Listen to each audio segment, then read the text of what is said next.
font l'actualité. Je suis sur ce plateau déjà avec les doyens, M. Norbert Yamba, cadre de l'UDPS. Il est panafricaniste, il est là avec nous. Lui, c'est aussi un esprit. M. Norbert Yamba, soyez le bienvenu. Merci. Merci pour l'invitation. Merci pour la circonstance que vous m'offrez en étant en face à face avec des compatriotes. Je pense que nous allons aider le pays à avancer dans certains domaines qui vont faire l'objet de discussions aujourd'hui. Voilà. Également, sur ce plateau, il y aura la présence de M. Devos Kitoko, secrétaire général de l'ECD. Également, M.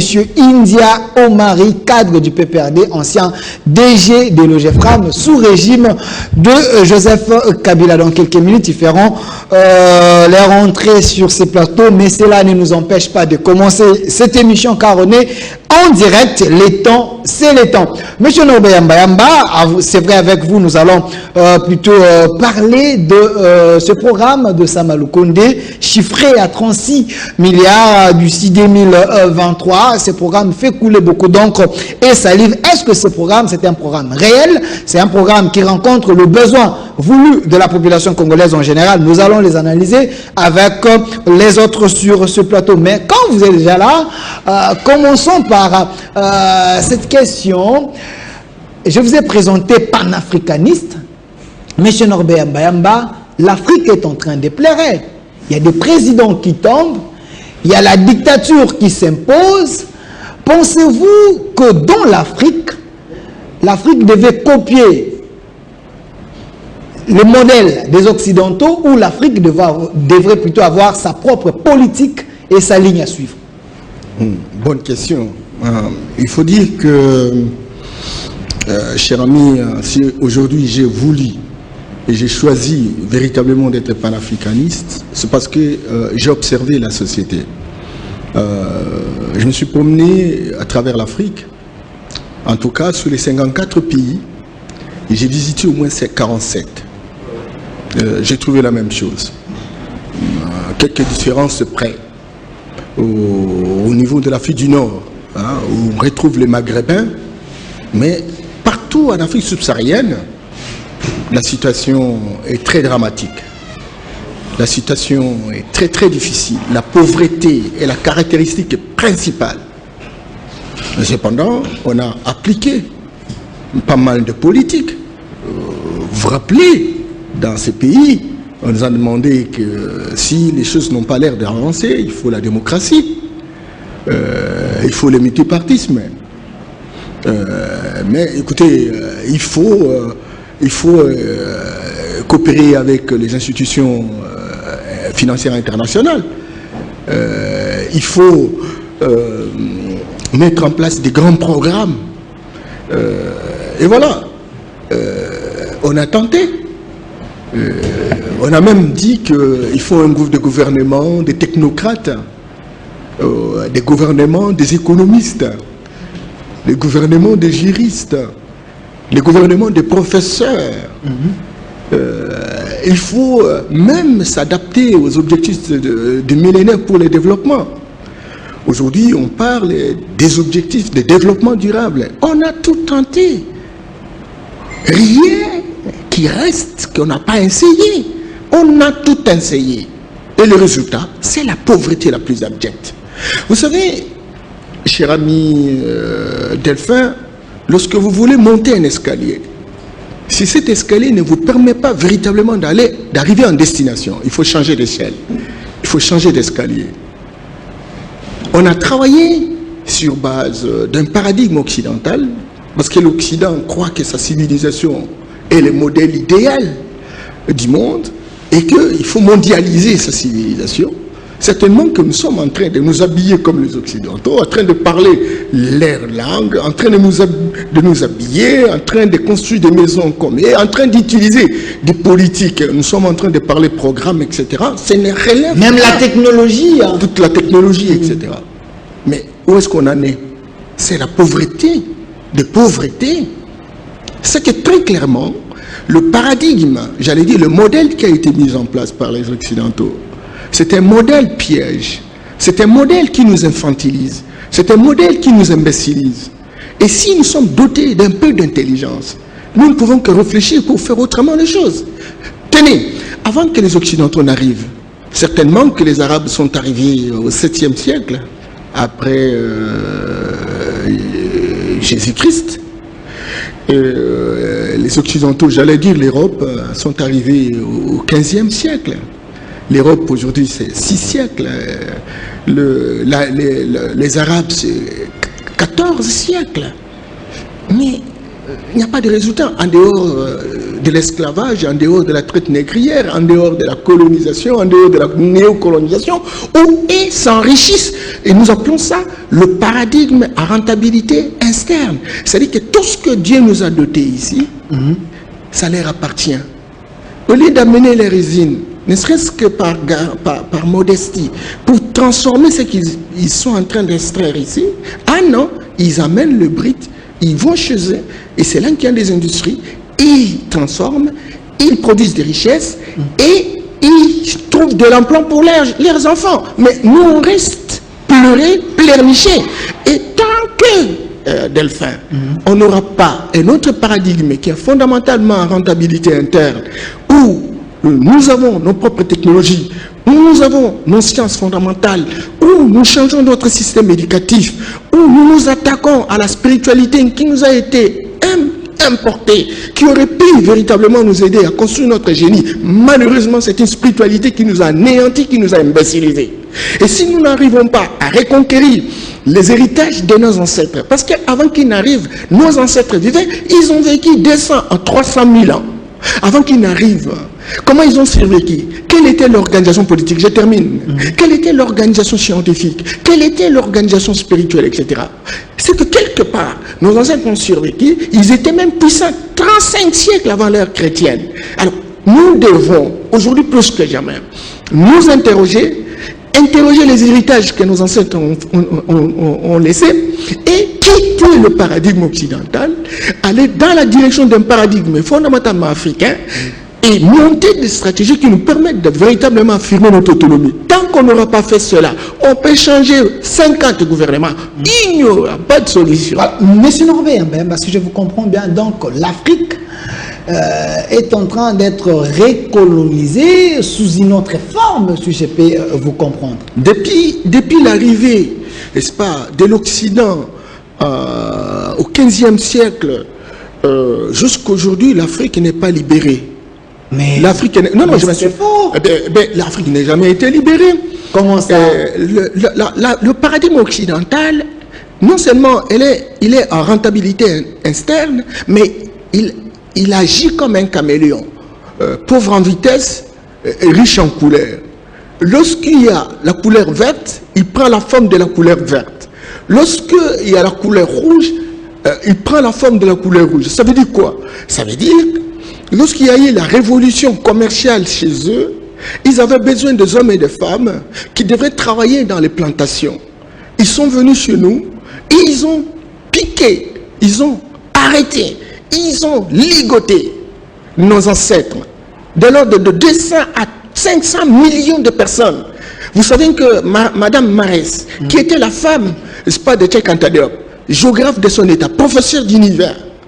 Et donc, lui, qui est géographe, nous dit que au 15e siècle, lorsque les Blancs sont arrivés, l'Afrique, qui était un seul pays, parce que nous avons été saucissonnés par la conférence de Berlin sur base d'une carte mal dessinée par des personnes qui n'ont jamais été en Afrique. Et donc, nous, on était 800 millions. Aucun pays à travers le monde n'avait ces chiffres-là. Mais lorsqu'ils sont arrivés et qu'ils avaient besoin des hommes et des femmes pour aller travailler dans l'implantation, eh bien, ils ont arraché 500 millions de personnes. Beaucoup sont morts en cours de route, beaucoup ont été mis dans les caves, beaucoup se suicidaient en cours de route, etc. Et c'est comme ça que vous voyez des Noirs américains, vous allez dans les Caraïbes, à Guadeloupe, en Haïti, à Guyane, même en Nouvelle-Calédonie et même en Amérique latine, en Amérique du Sud. Vous trouvez au Brésil, Colombie, etc. Et donc, nos compatriotes qui sont allés et qui sont restés dans une situation d'esclavage. Et là, il y a eu esclaves de maison et l'esclave, n'est-ce pas, de champ. Après cette étape de révolution commerciale, il est venu l'étape où ils ont inventé l'industrialisation. Et c'est au 19e siècle. Alors, comme il y a des industries, Les industries peuvent travailler à la place des hommes. Qu'est-ce qu'il faut? Lorsqu'ils sont venus prendre nos compatriotes, ils ont remarqué que nous avions, n'est-ce pas, des matières premières. Et comme ils ont maintenant les industries, et donc il est tout à fait normal qu'ils puissent avoir les matières premières qui sont les nôtres. Et c'est comme ça qu'ils ont mis en place la colonisation à partir de 1885, n'est-ce pas, lors de la conférence de Berlin. Et l'Afrique, qui était un seul continent, c'était une confédération de royautés, a été saucissonnée, a été divisée en morceaux. Aujourd'hui, on est à 54 États. Et pourtant, on n'était qu'un seul pays. Et donc, ils se sont divisés pour qu'ils se partagent nos richesses dans les coins et recoins de l'Afrique. Je m'excuse beaucoup. Diviser l'Afrique pour avoir le pouvoir sur ces petits États, oui. Une manière de régner encore. Donc, chaque État est la boutique d'un pays européen. C'est comme ça que, bon, la Belgique a pris le Congo, le Gabon, France, 15 pays francophones, pratiquement, n'est-ce pas, sous l'égide de la France, etc. Il y a des pays qui étaient derrière la Grande-Bretagne, l'Allemagne, etc.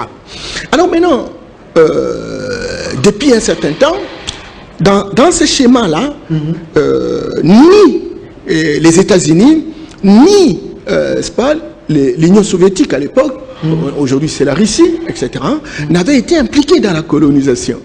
Et raison pour laquelle ils ont soutenu la conférence de Baden qui a eu lieu en Indonésie, où le pays du tiers-monde, Asie, Afrique, compagnie, etc., se sont retrouvés pour la décolonisation, pour l'indépendance. En fait, l'idée de ces hyper-impérialistes, ce n'était pas d'aider les Africains à avancer, mais c'est de monter une nouvelle stratégie où ils peuvent avoir une mise, peuvent avoir une emprise sur nos richesses. Raison pour laquelle on a parlé de l'indépendance ou de la décolonisation. Et dans ce schéma-là, ils partent physiquement, mais ils laissent des héritiers de la colonisation, ce qu'on appelle généralement les commissionnaires ou les intendants. C'est eux qui devraient s'occuper de l'intendance de ce qui représente le patrimoine de ceux qui ont divisé. Et donc, l'idée de parler de l'indépendance ou de la décolonisation, cette idée-là est fausse.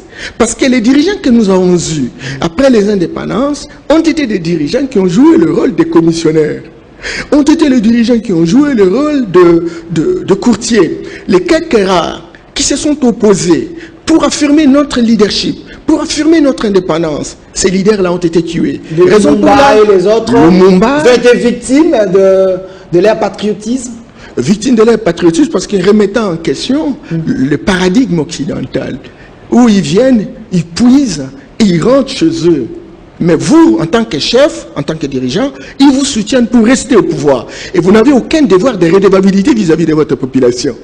Entre-temps, ils mettent en place des outils, n'est-ce pas, d'imbécilisation. La religion, pratiquement toutes les religions importées, où tout le monde prie à longueur de journée, croyant que c'est le Dieu des Occidentaux qui va sauver et qui a le chemin et la vérité. Vous voyez, or, Dieu, nos ancêtres ont vécu avant les religions dites révélées, dites importées. Et donc, il y avait ce qu'on appelait Nzakomba, chez le Baluba, Vidi Mukulu, les Maweja, les Omoonyashongo chez les Tetela, les Nzambe Tulendo, Nzambe Mbongo. Nzambe Malamu. Alors, mais nous connaissions Dieu. Et ils sont venus pour inhiber, naturellement, cet état des choses. Raison pour laquelle, aujourd'hui, sincèrement, nous n'avançons pas. Parce que nous avons perdu notre génie, nous avons perdu notre système d'enseignement qui était ésotérique, nous avons perdu notre système politique et on s'est adapté à la démocratie occidentale. Or, cette démocratie, véritablement, est une démocratie piège. Aujourd'hui, nous ne savons pas quoi faire. Nous allons souffrir pendant longtemps tant qu'on n'aura pas des hommes et des femmes qui affirment notre autonomie, qui affirment notre génie propre, qui restaurent notre, notre histoire authentique. Et cela qui va permettre véritablement que nous puissions changer le paradigme. Voilà, Monsieur Norbert Mbayamba, je vais revenir vers vous. Je salue déjà la présence de Monsieur India Omar et comme déjà annoncé depuis le début de cette émission, je vais lui donner la parole, le temps qu'il se repose un peu. Nous parlons ici d'un sujet très important, le programme de Samalou Kondé, les budgets chiffrés à 36 milliards d'ici 2023. Mais avant de parler de ces sujets, Monsieur India Omar, j'ai commencé avec Monsieur Norbert Mbayamba, comme il est panafricaniste panafricaniste. On a essayé un peu de parler un peu de l'Afrique. Mais avant que je donne la parole à M. India Omari, Albert Youma, il a dit quelque chose ici. Si je suis votre logique, Albert Youma qui dit les minéraux de la République démocratique du Congo, ce n'est pas les Congos qui bénéficient de ça, plutôt c'est les Européens. Donc, si je reviens à votre combat, donc Youma quand même s'est montré courageux et il a compris que l'Afrique ou le Congo est toujours colonisé. Tout à fait, c'est une réalité indiscutable. Vous savez que l'Afrique détient un tiers des ressources naturelles du monde. Mais quand vous êtes en Afrique subsaharienne, c'est la pauvreté la plus abjecte, tout simplement à cause du paradigme occidental qui est à rentabilité instable. Et donc, ils ont un schéma. Lorsque vous partisez avec eux, vous faites leur volonté, ils prennent tous ces minéraux de prédilection, vous êtes démocrate, vous êtes un bon type, et vous pouvez continuer à gérer. Mais lorsque vous vous dressez contre eux, c'est à ce moment-là que vous devenez despote, dictateur, et qui visiblement doit partir. Donc Kabila était victime parce que à la fin, il avait donné aux Congolais un code minier que les Occidentaux n'étaient pas du tout d'accord. Alors, il était devenu une mauvaise personne, si je vous comprends. Non, mais écoutez, c'est vrai qu'il y a eu des attitudes, des résistances dans les chefs du président Kabila, mais écoutez, le code tel qu'il est là ne peut pas assurer le développement de la République. Le code minier, c'est pas non, ça ne peut pas. Il y a des questions questionnantes, il y a des questions de fond par rapport à la gestion des minéraux. Okay. Tu vois, et la question des minéraux pose la problématique de transformation de nos matières premières.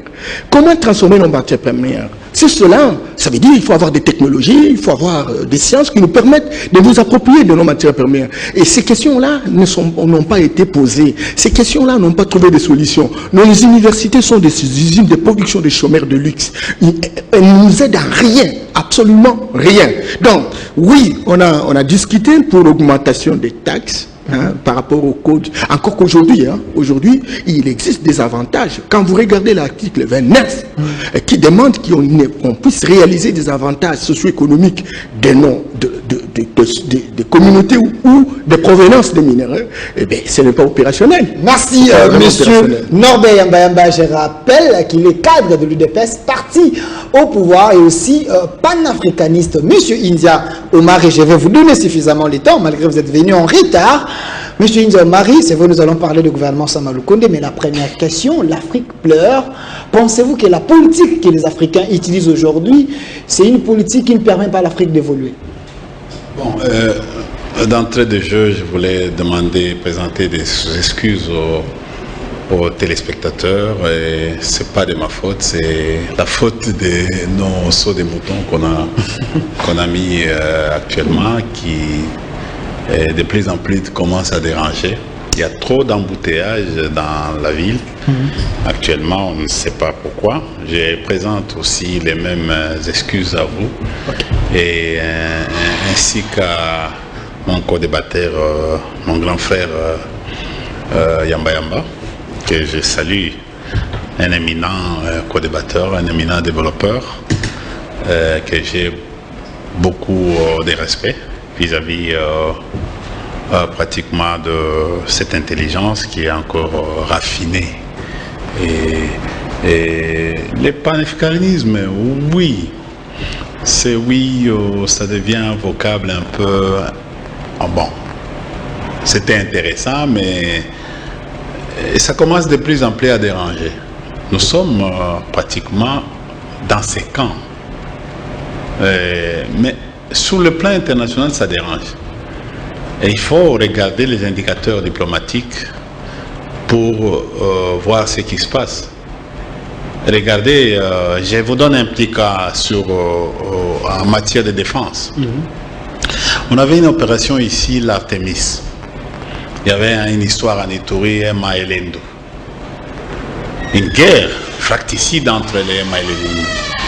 À un certain moment, les Ema ont attaqué les Lendu. En fait, les Lendu ont attaqué les Ema jusqu'à les déloger.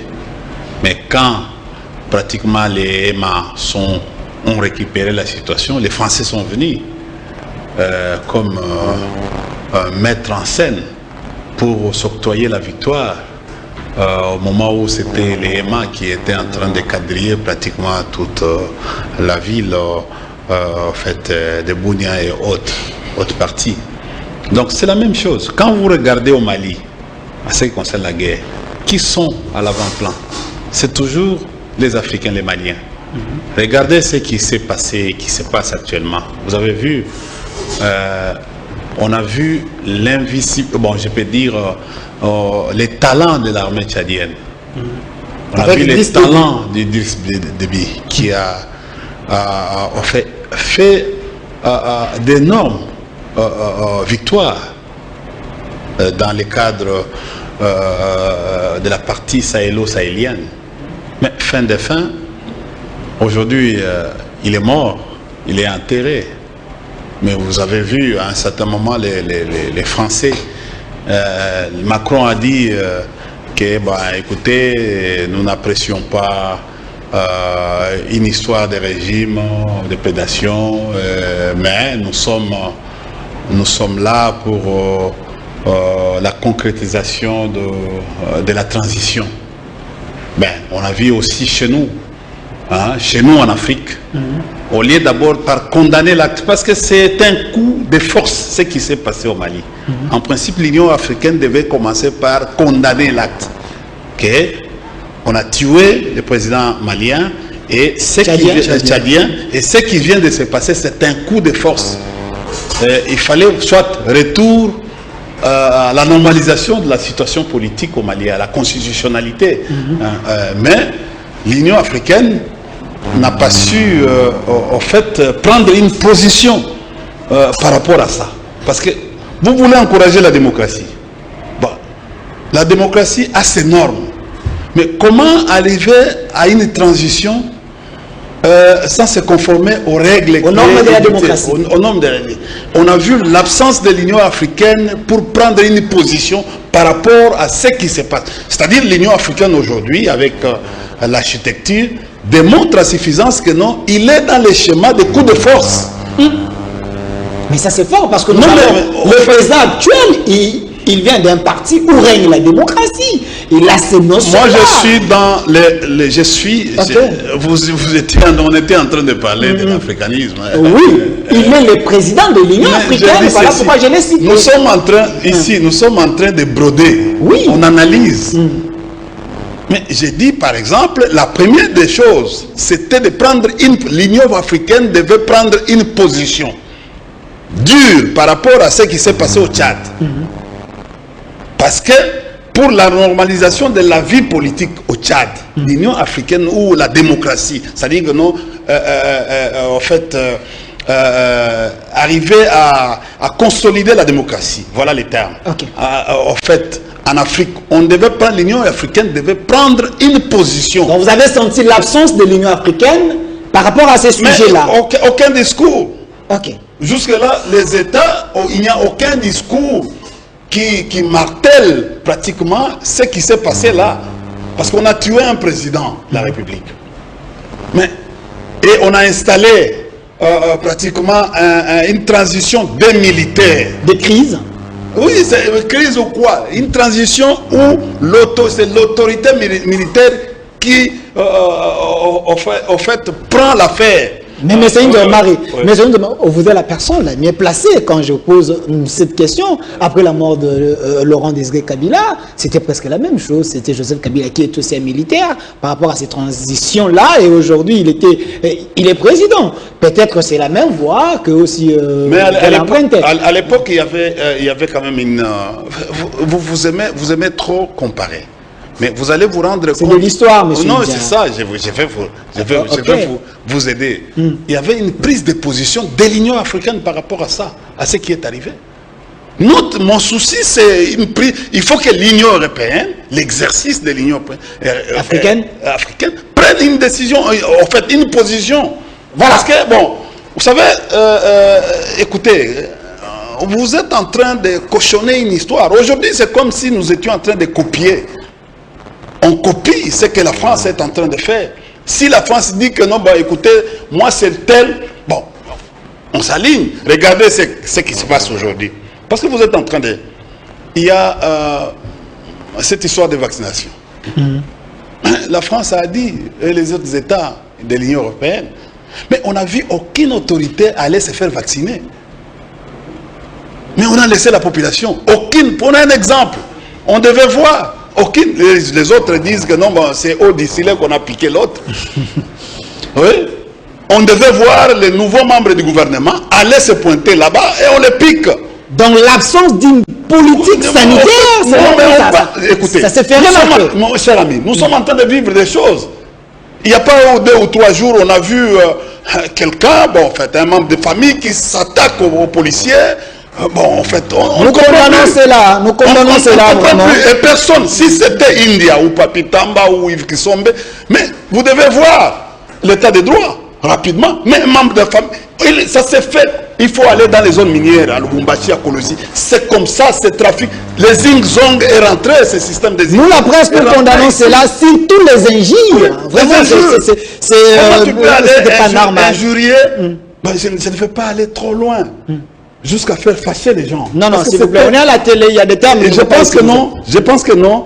Tous, on devait appuyer la réaction du général Kassongo, qui a dit, qui a demandé à ce qu'il porte plainte contre ces gens-là. Mais aujourd'hui, les procureurs qui devaient nous aider de l'Union sacrée, mais voilà les dossiers. Il n'y a pas les procureurs de l'Union sacrée, il y a les procureurs de la République. Attendez, n'attendez pas seulement qu'il y ait une affaire d'Henri Magie ou une affaire de l'autre, c'est les gars, au fait, c'est quoi les gars que vous veniez avec de... C'est comme si la justice aujourd'hui... Oui, c'est comme si aujourd'hui la justice est uniquement pour les gens du PPRD et FCC. Voilà. Oui. Attendez, monsieur. On a entendu les dossiers, par exemple, on parle aujourd'hui. Comment vous pouvez vous imaginer? On vient un type de droit de l'homme. La Biamba? Oui. Il vous dit, cher ami, que non, on a traversé avec 2 millions. Nous allons y arriver, ça c'est notre sujet. S'il vous plaît, monsieur Ndiomari, s'il vous plaît, nous allons y arriver. Monsieur Norbert m'a souffert un peu, je donne encore une minute. Il est venu en retard, souffre un peu, il va répondre à une question. Albert Youm a fait les dénonciations que les minéraux de la République démocratique du Congo ne bénéficient pas aux Congolais, plutôt c'est les Occidentaux. Selon vous, une preuve de courage ou il s'est senti coincé, il doit maintenant dénoncer parce qu'il y a l'état des droits? Bon, écoutez, je profite de l'occasion parce que je suis en face de mon aîné Yamba Yamba qui nous avons travaillé beaucoup dans l'environnement et dans les secteurs miniers. Tu sais, l'environnement et les mines, ce sont des secteurs qui... ce sont des ressources environnementales. C'est pratiquement... et d'ailleurs, nous parlons de la biophysique. Oui, il y a la biodiversité, la biophysique. Ce sont les ressources qui sont en dessous du sol. Mais je vais vous dire une chose, que les carrés miniers, la cession de la Gécamine n'a pas commencé avec l'événement de Mzee, ni de Kabila. Pour ceux qui nous sont en train de nous... Mais il faut remonter la filière avant. Et quand il y a eu d'abord le départ des coopérants et après, en fait, des coopérants belges, quand il y a eu problème de contentieux belgo-congolais, et en plus, il y avait l'inondation dans les usines de Chituru, Kambove et ailleurs. Et bon, les techniciens ont fait cette histoire de Katanga Kassayen, je crois que le vieux connaît. On avait eu un problème de manque d'ingénieurs qui devait mettre fin à ça. Et à un certain moment, la Gécamine était par terre. Mzee a trouvé la Gécamine par terre. Et avant Mzee, avec Umba qui habite là, on avait déjà obtenu la scission de la Gécamine. C'est de là où que vous avez vu un homme comme Moïse Katumbi, qui a évolué dans ces secteurs avec les autres, qui ont obtenu pratiquement les carrés miniers avec les montages, par exemple, des choses comme TFM. TFM est venu en 96.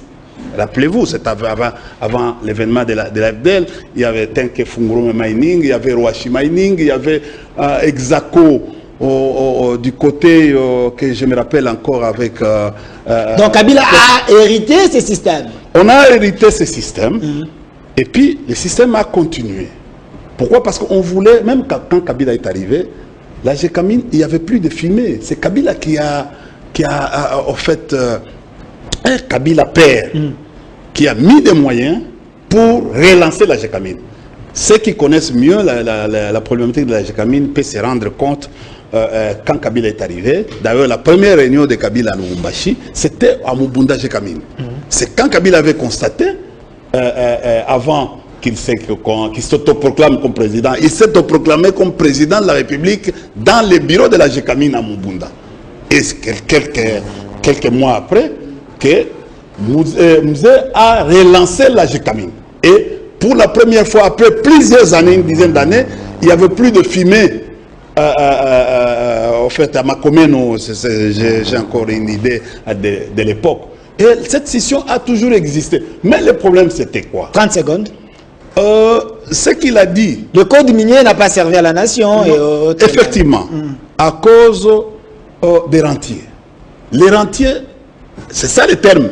Les rentiers sont nationaux et internationaux. Donc, qui bloquent.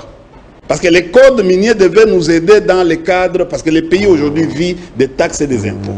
Il ne produit pas. Il a bien dit pour dire que non, ce n'est pas seulement les mines qui est secteur porteur de la croissance économique. Il est secteur porteur de la croissance économique avec l'environnement, avec les hydrocarbures, avec un TIC. Donc il faut solutionner tout ça. C'est comme ça que non, avec Joseph Kabila, nous avons parlé de la diversification de notre économie. Nous, on a considéré que le secteur minier est rentable, mais ne peut pas à lui seul développer la RDC. C'est concret. Mais il peut avantager l'État aujourd'hui à avoir des capitaux nécessaires à créer une valeur ajoutée. Merci, le monsieur. pays a besoin aujourd'hui avec... Merci. Attendez, je termine. Le pays avec ces potentialités que nous avons. Oui. Il faut rendre ces potentialités à une valeur ajoutée. Mais pour rendre les potentialités à une valeur ajoutée, il faut des capitaux. Merci, M. India Omari. Et les capitaux, s'il vous plaît, s'il vous plaît, s'il vous plaît. Et les capitaux, s'il vous plaît, s'il vous plaît. C'est de mettre en valeur ces potentialités pour avoir les capitaux. Merci, M. India Omari. Donc les minéraux ont... S'il vous plaît, M. India Omari, j'ai fait un effort pour que je puisse équilibrer l'émission. Vous avez suffisamment parlé, vous avez payé tous les arriérés, maintenant on peut évoluer. Non, mais alors payer les arriérés, c'est pas normal, parce que moi aussi, je suis venu ici, tu m'as distrait dans un autre domaine qui relève du panafricanisme, mais là, vous allez aussi me donner le même... Pas de problème, je vais vous donner le temps, parce qu'il a parlé de panafricanisme, et puis il a évolué avec l'actualité, il vous a rejoint. Monsieur Norbert Mbayamba, vous pouvez recadrer les choses si vous estimez, mais allons à l'actualité.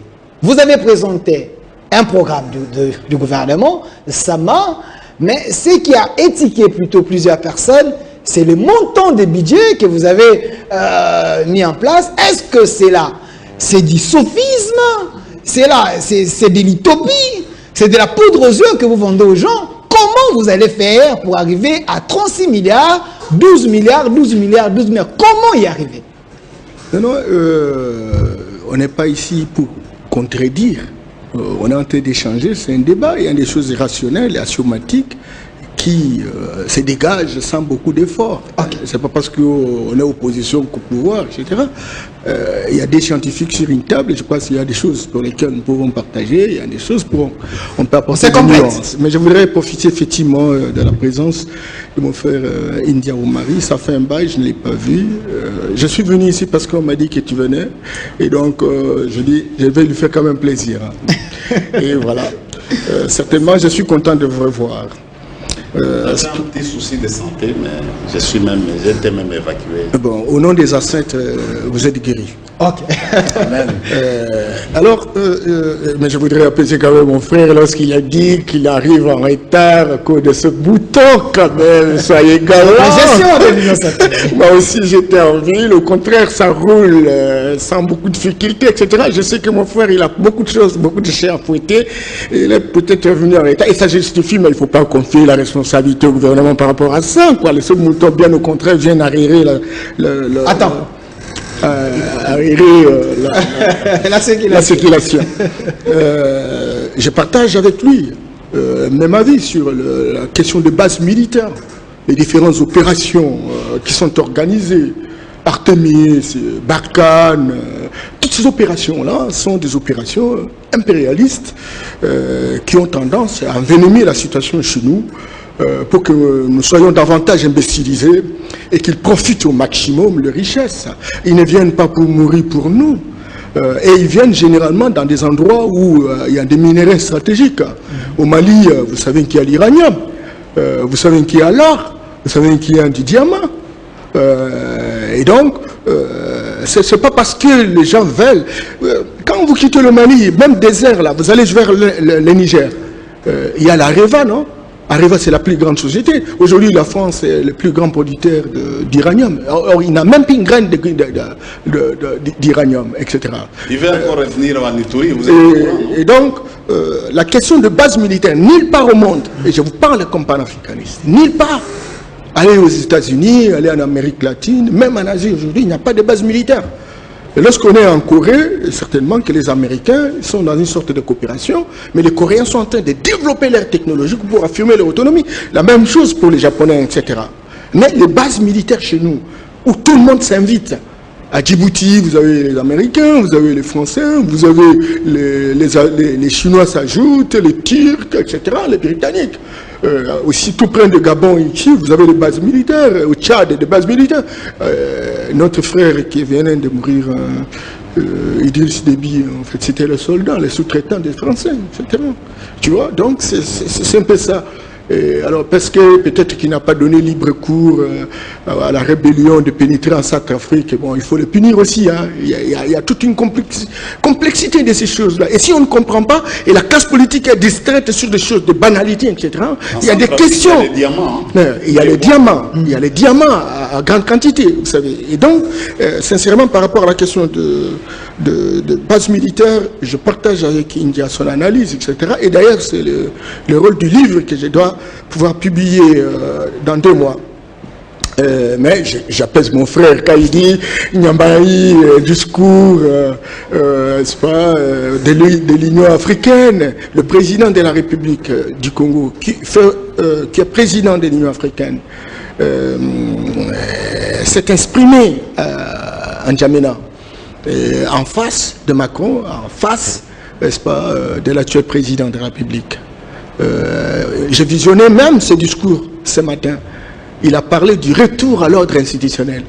Certainement que cela n'a pas été suffisamment relayé par la presse, relayé par d'autres chefs d'État, et il a raison. Pourquoi tout le monde doit se taire? On nous pousse à la démocratie, on nous pousse à un ordre institutionnel. Il y a un coup d'État, il y a un président de l'Assemblée nationale qui est censé remplacer le président. Entre-temps, chez le président de l'Assemblée nationale, ça a été saccagé par les militaires. Et pourquoi Macron est arrivé à N'Djamena? Pourquoi il s'est invité? Il a quel statut? Pourquoi même le nouveau président doit aller à l'ambassade de France pour faire je ne sais pas quoi? Ça, ce sont des questions questionnantes qui nécessitent que les Africains, cette génération, s'interrogent par rapport à... 1 minute. Ah non, c'est pas 1 minute. Il n'y a pas des exemples. Voilà. Chacun endosse la responsabilité. S'il te plaît, India, okay. Omari, India Omari, tu es ici. Tu as un enfant qui est allé voler. Et puis parce qu'il a été volé, je vais dire qu'India est un voleur. Ou c'est India qui l'a envoyé voler? Non, India. Relativisons. Vous êtes un scientifique, ne tombez pas dans les choses beaucoup plus élémentaires. Justice, oui, mais on est en train de construire cette justice. Je ne voudrais vraiment pas faire la comparaison. Mais lorsqu'on fait la comptabilité, en termes des actes qui sont posés aujourd'hui, et par rapport à la situation antérieure, non, nous voulons faire la continuité, mais nous voulons améliorer la continuité. Nous sommes des réformateurs. Nous ne sommes pas des révolutionnaires, mais nous sommes des réformateurs. Nos frères aussi ont travaillé, pourquoi pas? Il a parlé de la question d'environnement, ils ont quand même amené des choses plus haut, pourquoi pas ne pas reconnaître? Mais nous sommes en train véritablement d'affirmer notre leadership par rapport à cette question. Est-ce qu'il y a discrimination? Moi, j'ai dit la personne qui a été arrêtée, c'est le directeur du cabinet du président de la République. Le premier. Non, mon cher ami, on va établir un état de droit. Il faut que ça touche tout le monde. Je voudrais, pour terminer en disant que les budgets, oui, 36 milliards. Oui. Vous faites rêver les Congolais, trop de promesses, mais non, mais vous n'avez pas réalisé. Il a voulu prendre un raccordement fraudulé. en faisant une comparaison de l'époque Mobutu, l'époque Kabila par rapport au comptant de joint venture. Non, attention. Ici, il y a des gens qui se sont invités, dont on a saucissonné la GECAMIN. On a saucissonné la GECAMIN à plusieurs entreprises. Le problème n'est pas là. On peut même libéraliser le secteur. Mais le problème se pose au niveau. Combien nous obtenons? Ce qu'on obtenait avec la GECAMIN et ce qu'on obtient avec autant d'entreprises qui ont fait l'objet des saucissonnements. Avec qui nous avons signé le contrat? Et M. Yuma, et c'est là justement la pertinence de sa déclaration pour dire, ceux qui sont venus négocier avec nous ne sont pas des hommes et des femmes qui avaient des capitaux, ils sont allés sur le marché, n'est-ce pas, international, négocier avec les vrais acheteurs. Et ils ont revendu. Vous achetez quelque chose à quelques millions, mais vous allez le revendre à des centaines de millions. Ce n'est pas correct. Mais quelqu'un ajoutera que ça ne s'est fait pas, ça ne s'était pas fait de manière ignorante, parce qu'il y a eu complicité, n'est-ce pas, de l'élite politique qui visite véritablement à organiser ce marché qui visiblement apparaît comme des contrats léoniens. Merci, M. Yamba. Alors, je vais revenir. Le budget, je termine. 30 secondes. Vous avez pris tout le temps. Non, mais pas parce qu'il a pris. Non, 30 secondes. Mais comment je vais répondre? Une minute. Vous savez, dans ce pays, nous sommes une génération dans beaucoup d'ambition. Des gens qui veulent partir de l'utopie. Et ça, c'est la vocation de l'IDPS, dont le président actuel hérite comme vision, comme dynamique programmatique. On a tendance à avoir peur de dire, mais nous pouvons même avoir un budget de 10 milliards. Et tout le monde, intoléré général. Attention. Moi, mais c'est une devant accepter d'ailleurs, c'est mon frère, j'allais dire mon jeune frère, mais on est déjà vu ici. Et donc, et j'ai travaillé avec la Banque mondiale dans la province, l'ancienne province du Bandundu.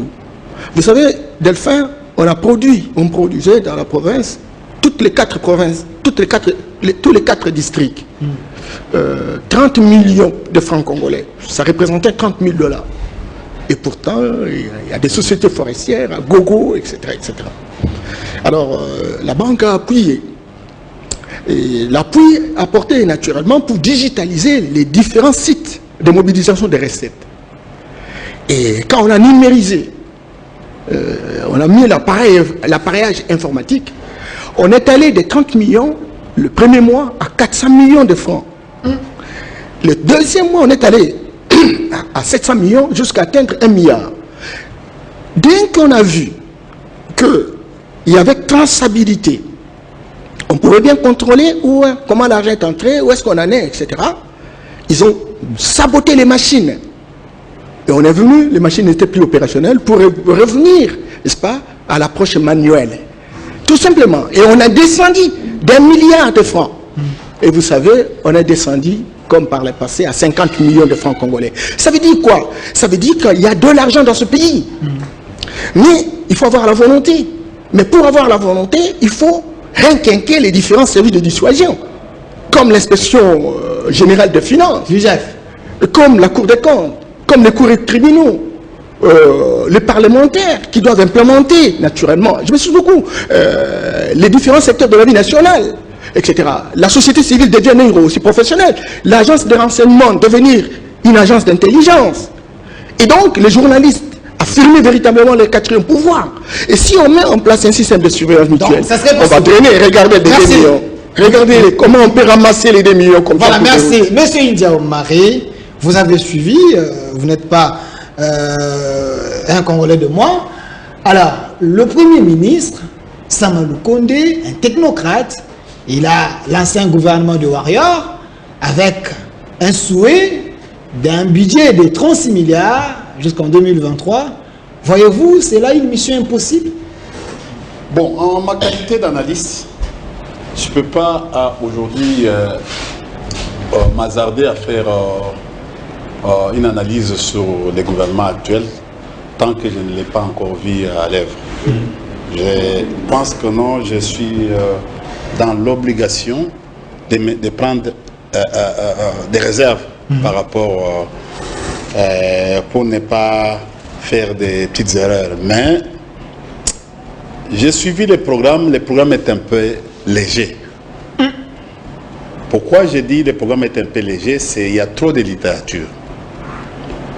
Tu sais, on dit programme du gouvernement. Donc ça doit être une planification et programmation. C'est-à-dire, on dit, nous allons faire des actions à court, à moyen et à long terme. Nous allons commencer par ça, et avec les budgets, par exemple, nous sommes au milieu de l'année, il y a le budget qui est déjà voté par l'autorité budgétaire. Et voilà, nous allons nous concentrer sur, par exemple, sur l'armée. Comment faire de notre armée une armée dissuasive. Et il faut avoir d'abord l'entendement, par exemple, de la question de l'Est. Parce qu'il y a beaucoup de choses. Apparemment, chacun a ses idées. Le gouvernement aujourd'hui n'a pas encore, même le gouvernement que j'ai suivi là, quand il dit non, on est arrivé à dire on va remplacer au fait l'administration civile par l'administration militaire dans certaines provinces. Ils ont même cité le Haut-Katanga, Tanganyika, Ituri, tout ça. Il y a aussi les actions, plus de 300 et quelques actions. Je suis en train d'aller. Et il parle de 410 actions. C'est-à-dire, c'est toute une année. Et or, nous sommes déjà à la moitié, 400. C'est-à-dire que non, le gouvernement devait commencer déjà à poser une action, au moins une seule action, tous les jours, sur les 400. Donc, la rationalité. Il n'y a pas de rationalité. J'ai lu le programme comme tout analyste. J'ai compris que non, écoutez, et puis il y a aussi Ditoyi Boyi, il y a aussi, bon, nous l'avons déjà reproché. Heureusement, on avait déjà compris. C'est mon premier tweet qui a bougé pratiquement les gouvernements ici, parce que j'avais dit, c'est impossible. C'est pas le président qui s'assume devant l'Assemblée nationale ou devant le Parlement, c'est le Premier ministre et son gouvernement. Mais on nous a présenté des trucs où, quand vous regardez le programme du gouvernement Ilunga Ilunkamba avec 15 piliers, mais avec ce qui se passe, c'est du colmatage, vous allez regarder. Mais ça, monsieur nous parle aussi de 15 piliers, mais 4 axes. Mais je dis ceci. Je ne peux pas aujourd'hui m'hasarder à faire une quelconque analyse pour dire, bon, sur cette... Mais d'emblée, je vois déjà que non, il y a quelque chose qui risque de ne pas marcher. Là, vous devenez un prophète des malheurs. Non, je dis, il y a quelque chose qui risque de ne pas marcher. Je vais rentrer un peu en arrière. Je ne vais pas aborder la question du gouvernement aujourd'hui avec son programme. Nous l'avons demandé, nous avons demandé à ce que... on autorise les fonctionnements du gouvernement par rapport à ce que nous sommes en train de vivre aujourd'hui, comme la hausse des prix, les transports aujourd'hui se négocient à des circonstances pour aller à Lemba à 7 heures, mais c'est terrible, il faut avoir 5 000. Mais le gouvernement est déjà là, le ministère de l'économie. Non, vous savez, c'est pas facile. Les gens, c'est d'abord, si vous voulez l'efficacité du gouvernement, c'est d'abord l'administration. Il faut passer par l'administration. Il faut des gens. C'est bien beau de dire des warriors. Les warriors, on les voit au travers. Vous avez appelé certaines personnes ici des technocrates. Mais technocrates par rapport à quoi? Ils ont déjà travaillé où? Parce qu'ailleurs, on commence par l'administration. Je peux comprendre, lui et moi, nous avons commencé par ATB1, ATB2, jusqu'à tel point nous sommes arrivés des chefs de bureau, des directeurs, des chefs de division, des directeurs, pour devenir plus tard des directeurs généraux. Mais warrior, mais il faut avoir les capacités administratives qui peuvent vous permettre d'être plus efficace, et même dans le travail, efficience. Est-ce qu'on n'a pas dit le profil de ministre? Bon, nous avons les Aminata, nous avons les Mouyaya. Je cite le nom, c'est ton ministre. Je ne vais pas entrer. Mouyaya, c'est mon jeune frère que j'aime bien. Le profil, parce que nous voulons relever le défi. Non, il ne faut pas comparer Mouyaya avec les autres, s'il vous plaît. S'il vous plaît. Non, on ne peut pas arriver à ça. Il ne faut pas comparer Mouyaya. Mouyaya, c'est un garçon, il a le talent. Il ne faut pas comparer avec les autres. Non, attention. C'est clair, nous sommes ici dans un débat scientifique. Évitons qu'on plonge dans un journalisme aveugle, des fanatismes. Nous ne sommes pas sous les bois alimentés ici pour commencer à faire des slogans qui n'ont pas de contenu. Il a parlé tout à l'heure de la vision. Nous, à l'époque, on pourrait présenter 5 chantiers comme une vision. Et les gens à la cité avaient, même c'est lui-même un analphabète, il pourrait dire que 5 chantiers, même un Chinois, il pourrait parler de 5 chantiers, de eau, électricité, tout ça. Aujourd'hui, la vision, c'est laquelle? Vous ne sentez pas la vision? Mais il n'y en a pas. Ok. Merci. Attendez, je suis en train d'aller... 5 secondes, monsieur. Oui, cher ami, nous avons toujours dit que la RDC, heureusement, il vient de dire, de reprendre ce que j'avais dit. La RDC a toujours été... Nous sommes en train de voir depuis un certain moment, il est sous-traité. Sous-traité. Quand vous voyez les indicateurs diplomatiques, ce qui se passe aujourd'hui, c'est comme si on a pris de la dignité. Bon, écoutez, Kenya, l'armée kenyane, quand vous regardez le profil de cette armée, avec El-Shabaab, avec ce qui s'est passé dans le temps de... Vous avez appris les histoires de Braise, tout ça. Mais quelle garantie qu'elle a cette armée? Oui, il a bien dit l'africanité ou l'africanisme que nous pouvons dire. Regardez, cher ami, je préfère, moi je préfère, les seuls soucis, ça je suis en train de dire à mon grand frère, si nous voulons gagner cette guerre-là à l'Est, ayons les mêmes entendements. C'est une guerre exogène. Et qui sont les auteurs intellectuels de cette guerre? C'est la question qu'il faut se poser. Et les deux, nous pointons la communauté internationale avec tout ce qui se passe pour l'exploitation. Tu l'as dit, moi j'ai dit aussi la même chose. Pourquoi on traîne les pieds? Kabila n'est plus là. L'embargo sur la vente, sur l'achat des armes en RDC. Si le président de la République aujourd'hui peut insister sur ça, c'est l'unique voie qui peut nous permettre de gagner la guerre à l'Est. Pourquoi je dis ça? L'armée américaine est allée en Afghanistan. Ce n'est pas l'armée de terre qui a gagné la guerre. C'est la force aérienne. On est allé à chose. La Russie a gagné la guerre. On a encerclé Assad par les Américains et les autres. Mais c'est la Russie qui a frappé. Merci. Et pour reprendre la totalité de la Syrie. Merci. Chers frères, ce qui se passe aujourd'hui au Mali, même le Tchad que nous sommes en train de dire, qu'il a fait un travail énorme en République centrafricaine, parce que j'étais aussi là. Mais c'est l'armée. Les jours où on nous permettra d'acheter les armes, la guerre là va finir. Merci, monsieur Dorma. Écoutez, monsieur Dorma, s'il vous plaît. Une minute, je termine. 2 secondes. On ne peut pas. Nous avons une armée invincible. Vous savez que nous avons frappé à un certain moment Moutebousi et les Rwandais jusqu'à Gitarama. Nous sommes rentrés jusqu'à Gitarama. S'il vous plaît, merci. Donnez des moyens à cette armée. Monsieur Norbert. Vous allez voir comment la performance de cette armée. Monsieur Norbert Mbayamba, vous êtes au pouvoir. Les inquiétudes de monsieur India, il veut que vous puissiez réussir. Mais apparemment, les moyens que vous utilisez semblent ne pas être efficaces pour relever les défis. Les défis sont là. Pensez-vous qu'avec les moyens que vous utilisez, le peuple congolais sera en mesure de dire oui, vous avez fait quand même un effort? India Omari, le pays vous a beaucoup donné. Et nous avons besoin de votre intelligence. Vous êtes un politique doublé de facultés scientifiques. Il faut être utile. Ne tombez pas dans un débat de pourriture intrinsèque, où il y a guerre entre FCC, la Mouka, Crash, etc. C'est un débat de bas étage. Et en venant, je me dis, avec Omari, on a toujours partagé les points de vue. Aujourd'hui, on va élever le débat. Mais là, on est en train de chercher à faire un checking pour savoir qu'est-ce qui ne marche pas, qu'est-ce qui va. Et on approfondit véritablement des questions qui peuvent ne pas véritablement aider la société d'avancer.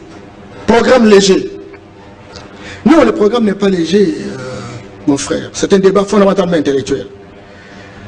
Dans une présentation publique à l'Assemblée nationale, on présente une synthèse. Mais le programme lui-même a des annexes. Vous allez voir le cadre logique, vous allez voir le chronogramme, et dans ça, vous avez tous les détails. Vous avez tous les détails, M. Ilia. Et donc, soyez apaisés, prenez les documents, il est volumineux. J'ai les documents. Et donc, malheureusement que vous n'avez pas encore terminé à lire, sinon vous aurez pu voir les chronogrammes. C'est où? Cependant, Page. deuxième chose, 410 actions. Et même s'ils comptabilisent en disant, si une seule action par jour, donc on est au-delà, n'est-ce pas, du délai qui nous est... votre mandat. Attention, attention, nous avons fait un planificateur, l'un des meilleurs qui existe en Afrique. Les actions peuvent être programmées, mais il y a des actions qui peuvent être réalisées le même jour. 50 actions, parce qu'il y a plusieurs acteurs et on joue la partition. Le ministre de l'Intérieur, notre ami de l'environnement, la conservation de la nature. Et donc, c'est le concours de toutes ces actions-là. Et alors maintenant, quand il s'agit de réaliser une action, chacun va jouer sa partition. Tel ministre, parce que c'est une question d'économie, même si ça se coïncide le même jour, ce n'est pas un problème. Donc, il ne s'agira pas d'attendre que le ciel tombe le jour pour qu'on puisse réaliser une action. On peut concourir véritablement dans une mise en œuvre de plusieurs actions à la fois. Ça manque de rationalité. Et d'ailleurs, c'est une copie-collée de 15 pliés d'Ilukaba. Même si Ilukaba n'a pas pris le temps de pouvoir expliquer un peu ces pliés-là. On dirait que lui-même n'avait même pas la maîtrise de ces pliés. Et il voudrait confirmer à mon frère Inda, qui connaît d'ailleurs, et il est fait sciemment, que les 15 piliers relèvent véritablement des objectifs de développement durable. Et donc, tout gouvernement, encore comme nous faisons les mimétismes, sans commencer par le gouvernement Ilokamba, il faut se référer. Et je suis avec lui d'accord dans cette approche révolutionnaire. Il faut quand même mettre un peu d'innovation. Parce qu'on a parlé des objectifs de développement durable, et donc il faut se conformer. Ah mais non, nous pouvons aussi, au regard de notre situation, sur base d'une unité d'observation, dégager un certain nombre d'actions qui ne correspondraient même pas. Mais ça peut concourir. Donc, je voudrais également dire que les administrations publiques, certes, on en a besoin, et aujourd'hui, j'ai fait office de consultance par rapport à cette question. Il y a des institutions financières internationales qui sont déterminées à aider le gouvernement de la République pour la mise en place des administrations. Et ces administrations dans toutes les provinces. Et c'est moi qui pilote naturellement cette thématique. Quand cela ne tienne, il peut aussi, son inquiétude est fondée. Il faudrait que ceux qui aujourd'hui ont été recrutés comme des warriors prouvent qu'ils sont véritablement des guerriers et qu'ils sont capables d'aller vers... Merci. D'aller mourir sur les champs de bataille, et mourir sur les champs de bataille suppose assassiner la pauvreté. Merci, monsieur Yamba. Quelle est notre vision? Ce n'est pas la répétition à la manière du FCC s'inquiéter. Non, nous c'est le peuple d'abord. Tout ce qui concerne le peuple, ses problèmes, ses préoccupations, ses souhaits, c'est ce qui constitue notre engagement. L'eau et l'électricité. Merci, tout à fait. Merci, monsieur Norbert Mbemba. Il nous reste 1 minute, s'il vous plaît, Issa Makanzou, pardon. 30 secondes, et 30 secondes comme on est à la fin. On retient quoi? Monsieur Mbemba, il est de l'UDPS, il vous apaise que le pouvoir travaille, le peuple d'abord. Moi, je pense que non, on doit commencer par faire l'émulation sur les Congolais. Quand on est chef, on commence par faire des émulations sur les Congolais. La problématique de l'Est, je répète encore, aura des solutions sur ce plan. Donc nous devons avoir un même entendement sur cette question. Oui, au lieu de nous jeter des balles, comme j'entends, oh, tel parlementaire a dit que non, c'est tel, c'est vous là, tout ça. Donc il faut qu'on évite, qu'on se mobilise.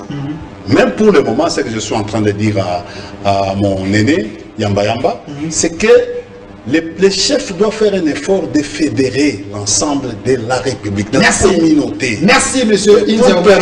Pour permettre à ce que les libres penseurs comme lui, comme moi, que nous allions, c'est par exemple ce que je viens de te dire, pourquoi on a la communauté internationale.